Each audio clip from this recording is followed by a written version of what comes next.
The Maximus XI Formula motherboard is supposed to be a high-end motherboard that you're supposed to be able to take the i9-9900K, put it in, and out of the box have a good experience. You're supposed to be able to also overclock this processor, have it hold 5.1, 5.2 gigahertz frequency, as well as maintain good temperatures, be stable, and give you an overall excellent experience. Today we're going to play around with some Cinebench, look at the temperatures, and I'm going to give you some more thoughts as to what I think of the motherboard in full. Well, first thing we're going to do is we're going to go ahead and boot into BIOS. I'll show you that we've got everything set to the optimized defaults, and we're going to come back and run a few Cinebench marks, start overclocking a little bit, and see where we end up.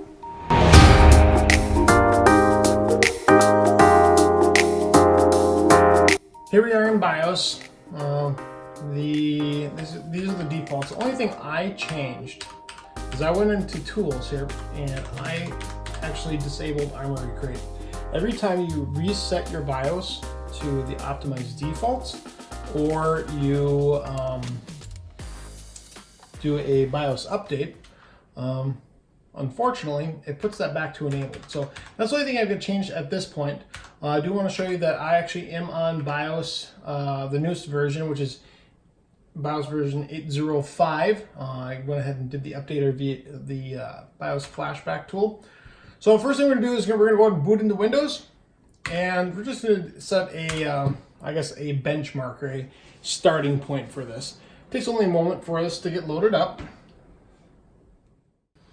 And here we are at desktop, so we're going to go ahead and get Cinebench running.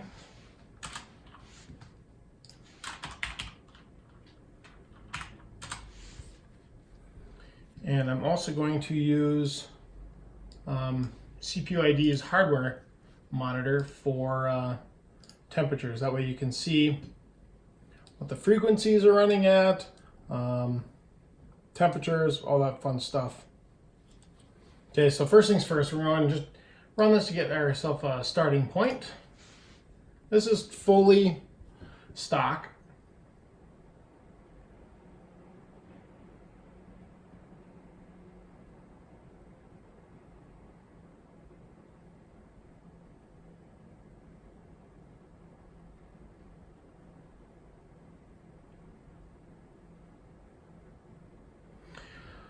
So our first pass, 1939 score, right out of the gate, and that's fully stock. And what's nice, you'll notice in here that our temperatures currently are sitting in the upper 20s. The packages jump up to 57 during the test, which that's fine. You know, mid 50s for temperature. I do have everything on water right now. Again, everything's set to default.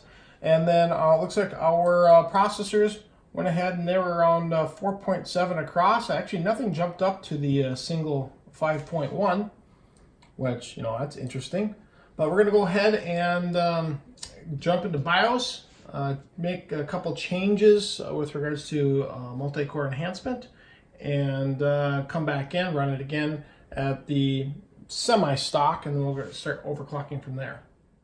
Okay, here we are into BIOS again, and you know, one thing I do want to change, because again, I left everything at full stock settings. I didn't do anything else. I didn't mess with memory, didn't do anything. We're going to go ahead and let it set up our memory. We're going to enable multi-core. And let me see here. Leave that.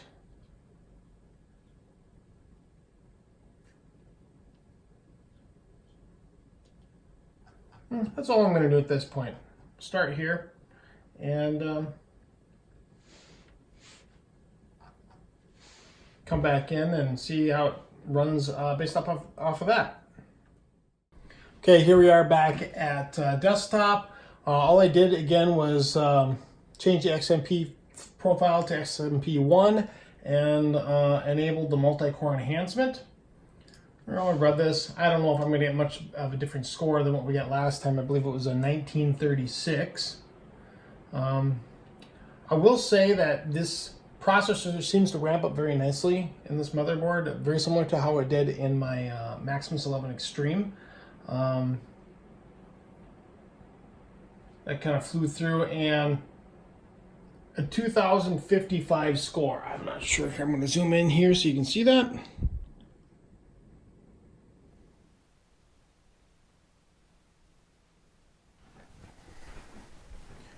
So as you can see, we had a really nice score there. Again, that's just enabling multi-core enhancement here. Our temperatures stayed nice.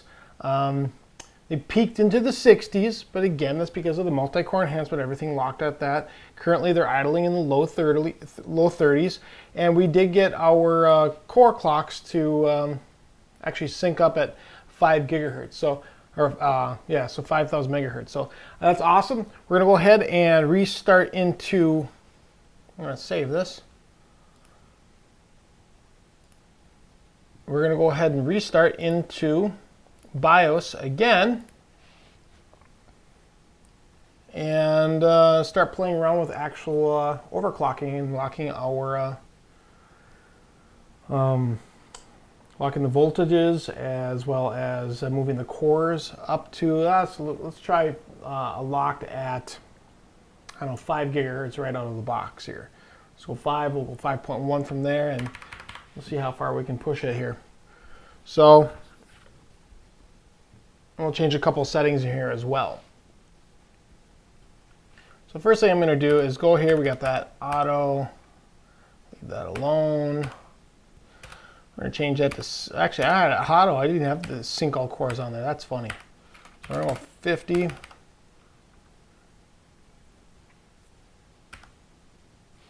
Enable extreme tweaking because we're going to be extreme. Extreme. Kind of like the X Games, but computer games. I don't know, that was dumb. That was really lame. Let me see. We're going to move this up, the CPU load line calibration. We're going to actually go up to a 7. Why not? Screw it. Well, 8. Auto. We're going to move that up to CPU current capabilities. Move that up. DRAM. We're going to move that up.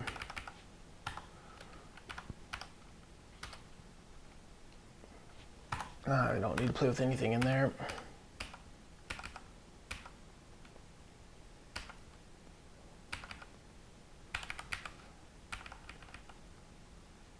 You know what I'm going to do? I'm going to leave the CPU core voltage at auto to start here because I want to see what we get for voltages as it ramps it up on its own. We're going to boot back in here.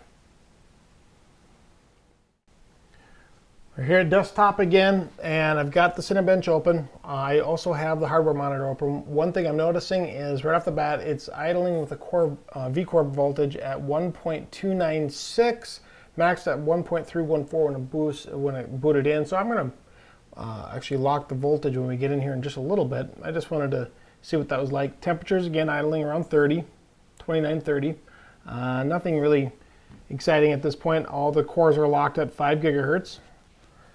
So what we're going to do now, just going to run this real quick. I'm not sure if it's going to lock. It shouldn't. I just want to watch what my V-core does. So my core voltage is still at 1.288, 1.296. It's flying through Cinebench so far. So I kind of like that. So last score was a 2055, and that was everything auto, and I didn't actually have all the cores synced. This time I do have them synced. Last time I boosted automatically to 5 gigahertz. This time they're locked at 5 gigahertz. I had a 2055 score. This time I have a 2056 score. And what I want to show is that the score is 2056, but I really want to show you where the voltages and the temperatures were. So as you can see, the V-core temp, or the V-core voltage I should say, 1288, maxed at 1.314, and that was actually at boot. I thought that was kind of interesting. And then what your temperatures were. Again, this is on water. So the temperatures look great. They did come up a little bit there. I don't have a custom fan curve or anything set, which I will do here in a little bit. You see where the CPU utilization was. and then where the cores are and were. So again, we're going to go ahead and save this benchmark score just because I want to, and reboot, change the settings a little bit, and I'll be right back.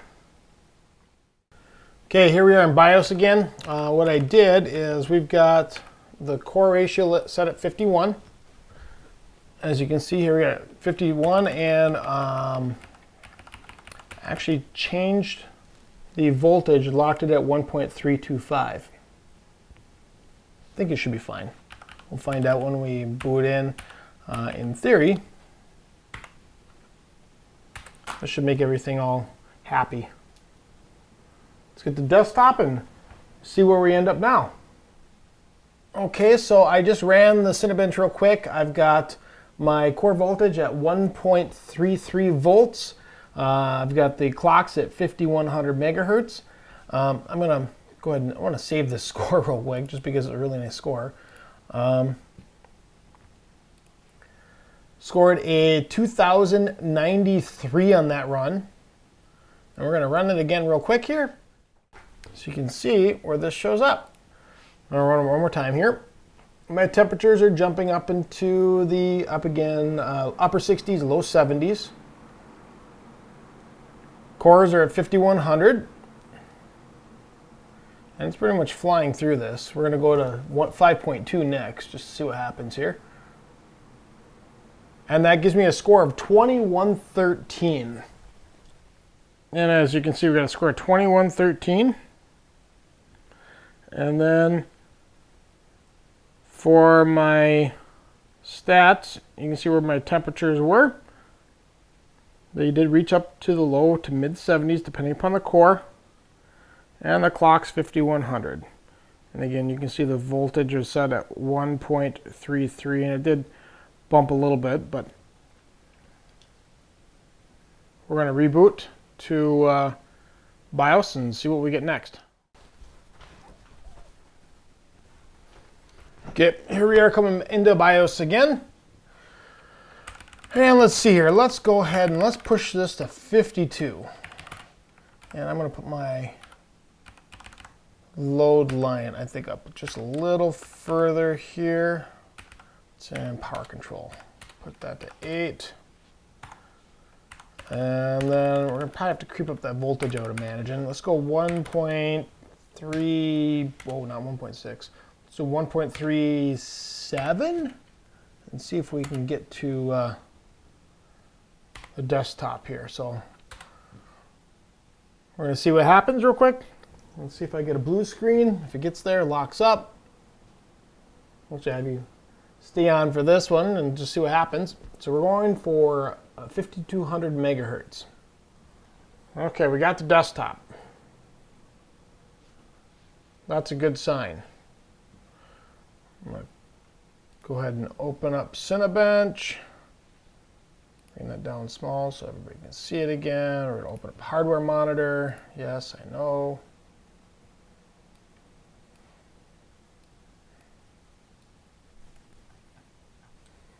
And get rid of the fans. Close some background processes that we don't need running.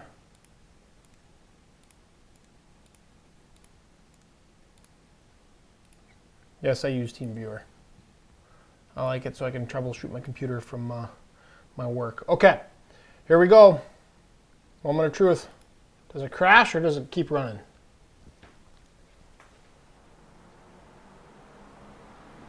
Oh, those fans are going crazy. Temperatures in the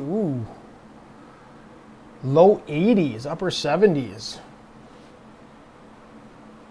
Wow. Voltage at 1.37. I got a 2105, so it actually came down that run from the last time. Let's try it one more time and see what happens. Clock's at 5200. Okay, here we go. Second run.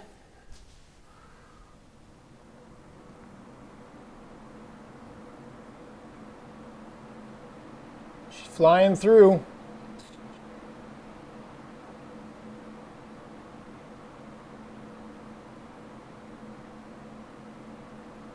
2130, so that one moved up a little bit. Wow. I don't know if I can go to 5.3. That would scare me a little bit. We could try it.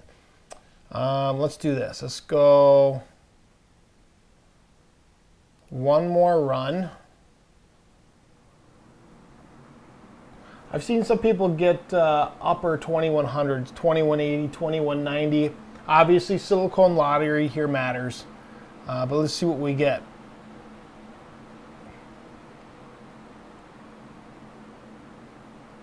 $2131. So I think that's probably what we're going to end up at is the 2131, 5200 megahertz. So let's go for 5.3 and see if it happens. Okay, here we are. Let's see here. Let's try to see if we can get to 53. I don't know if we can get there. I'm going to move the voltage up a little bit. I doubt it'll even boot at 130. Let's try 139. No, not 1.9. Let's try 139. It's kind of scary. Let's go for it. I'm on water. See if it even boots. Okay, we're watching.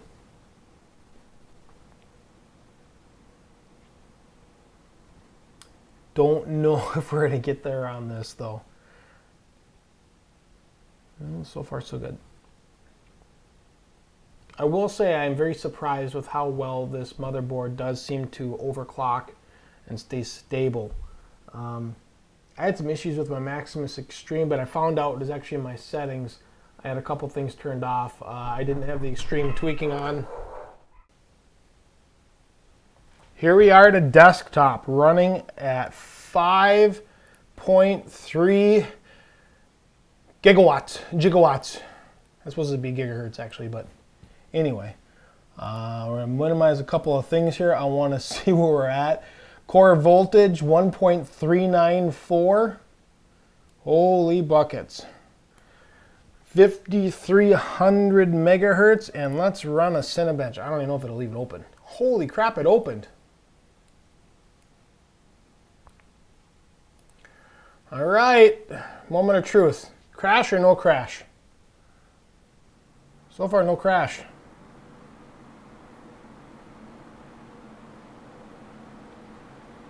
Holy buckets.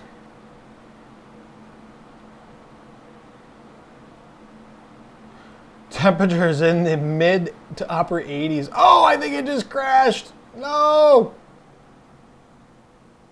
Oh, I thought we were going to get there. She did. Cinebench crashed. There's that blue screen that we hit. All right, I'm going to push the voltage just a little further. We'll see what happens. All right, here we are. We're back to our desktop again. 1.40 volts. I do have a little bit of offset available. So right now it booted at 1.412. If this wasn't on water, I wouldn't even want to consider this. I am currently idling in the low to mid 30s. 5,300 on the core. And we're going to go ahead and try the run. I do have Cinebench open at least, so I don't know how this is going to turn out. But we're going to find out. Nervous.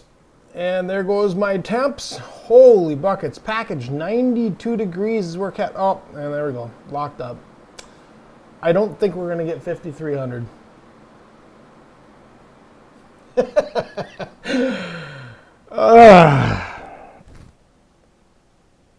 I just don't want to push that much further than that. I mean, I know that the T-Max on this thing is, TJ Maxx is, gives me a little room. I just don't want to, I don't think I want to go to 1.41 volts. Anyway, I guess we'll get this thing running back at the, my 5200, leave it running at that, and go over my conclusions. So what do I think? Overclocks nicely. I mean, I can boot at 5,300 megahertz. If I push the voltage a little further, it would probably stay stable-ish. I would say 5,200 stable at I believe it was 1.375 volts. I would call that a victory. Especially considering this does have less VRM phases than what the Maximus XI Extreme does. And then some other motherboards out there, such as the Gigabyte Aorus Extreme. as an example to compete against directly. I like the motherboard as a whole. It does seem to keep my temperatures very cool. I have been keeping it running around 5100 megahertz for the frequency at 1.325 volts typically. My temperatures stay idle between 28 to 30 degrees Celsius. And when I'm under load, like in a game, I'm usually in, the upper 30s, low 40s for my temperatures, depending upon the game as well. Obviously, it's got the Aura Sync in it, and that's however you feel about that. I'm not a big fan of the software myself. It just presents a lot of problems. As you can see, I've got a lot of the Asus ecosystem here. Between this monitor is the Asus PG27UQ. The motherboard is the Asus Maximus XI Extreme. I'm sorry, the 11 Formula. Apparently, I'm confused today. Been hit by the snake too many times, I think. And my graphics card is the Asus. In this one right now, it's the Asus Strix 1080 Ti Overclock Edition. I think it's the O11G or whatever they titled it. I'm not going to go looking for that at the moment. When I hook up this monitor to this motherboard with this graphics card in it, for whatever reason, the Aura Sync locks everything up. So I cannot use Aura Sync with this motherboard, with this monitor, and have everything synced. Everything else is fine, but it's just when this motherboard's plugged in.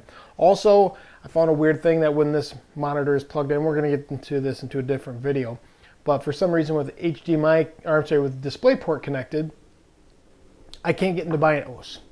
And when I contact Asus, Asus said, well, then just use the HDMI cable for their $2,000 monitor. Are you kidding me? They actually, I know this is a complete tangent from this for this video subject, but Asus told me that to go ahead and forego the fact that I can't use a high refresh rate on the PG27UQ, that I can't use HDR, that I can't really use a G-Sync, and I can't use the fact, do anything at all really, access BIOS via any method if I use the DisplayPort. So they said use HDMI. That's their solution. So basically, forget about the fact that it's a $2,000 monitor. They want me to treat it as if it's a $500 monitor. I guess maybe I'm the only one who sees the problem with this. And then when I contact their customer service to try to get this all figured out, they said, okay, yeah, we'll do an advanced RMA for you, but we want to place a hold on your credit card for the next month for $2,600. So 130% of the MSRP of the monitor and 175% of where you can buy this monitor anywhere else. That's Asus's customer service. Yes, I know I'm a little subject here. Yes, I'm upset because it's ridiculous. I have always bought Asus products because they seem to work well. I've enjoyed their experience. I like their BIOS for the motherboard. Again, as you can see how easy it is to overclock this motherboard, or this processor on the motherboard, because their BIOS is simple to use. But when it comes to their customer service, they absolutely blew me away with how horrible they are. They literally said, use HDMI, forget all of the features and the point of the monitor. Oh, and if you want us to advance RMA it, we're going to hold 130% of the retail on your card for you until eventually we get things sorted out. You got to be kidding me. It makes it very hard for me to say, yeah, go out and buy an Asus product because they're going to treat you like shit. Sorry, it's absolutely, it's infuriating, it's frustrating, it's wrong, and I don't even know what to think about that. Back to the topic at hand, or as some would say, I digress. Motherboard does overclock well. One thing I don't like is that it is enabled to install the Armoury crate from the motherboard directly into your operating system by default. So if you reset the BIOS, by default, it's enabled to install Armoury crate, so their own software, which I understand they've probably put a lot of time in developing the software. I don't want them to decide that I'm going to have their software installed on my machine. I don't want that. So keep in mind, you do have to go into the BIOS and disable install Armoury crate. Anytime you reset to optimize defaults, same thing. very strange. I don't understand it, but it does that. The fact that it does have the easy flash for the BIOS is awesome to use. I've used it a few times. In fact, I think the next time I do a BIOS update, I'll just do a quick video showing how simple it is to use their easy flash BIOS. There's a couple methods. They're all very easy. I love it. You do get the Fan Expert 4 software along with this as part of the Asus AA Suite 3, I believe it's called. I opted to not use it this time around just to keep the software stuff, junk off of the hard drive and have it controlled from the BIOS solely. Setting up the fans in there, the profile is simple. If you have a high DPI mouse, however, I would suggest you turn down your DPI because it's very frustrating setting those sliders with your mouse jumping all over the place because the sensitivity levels is high. Anyway, that's my thoughts. I like the motherboard. I like how simple it is to overclock. I mean, you could see the levels that I was able to simply get and how easy it was to achieve those performances. I got my Cinnamon score up into the low 2100s. Yes, it's silicone lottery, but at that point, some people are getting higher, but I'm very pleased with where that's at. I love the experience overall. But what are your thoughts? What do you think? Do you think this is something you go out and spend $450 on? I don't have an issue with it. I do want to play around with a couple of the other motherboards that are out there for the Z390 chipset. But at this time, I'm going to play around with this. Next week, I'm going to get the RTX 2080s I have, the 2080 Ti's, I apologize, 2 of those on water block. I just decided to suck it up and put on the EVGA ones that are entirely overpriced. We're going to get those installed. I'm going to show you how to install the water block. We're going to get it in the case and play around with some benchmarking with SLI configuration on 2080 Ti's. If there's any content that you would like me to touch on, please let me know. I'd love to hear what your thoughts are. I want to have a direction of what you are wanting to watch. So let me know on that. If you like the video, give me a thumbs up, subscribe. That helps me out a lot. If you don't like it, you know what else to do. Hopefully that's not the case. But subscribe. Yeah, I'm gonna make you subscribe. Make sure you subscribe. Hit that button. I need more subscribers in case you can't tell where I'm going with this. Anyway, we will see you next week, and thanks for joining me today. Bye now.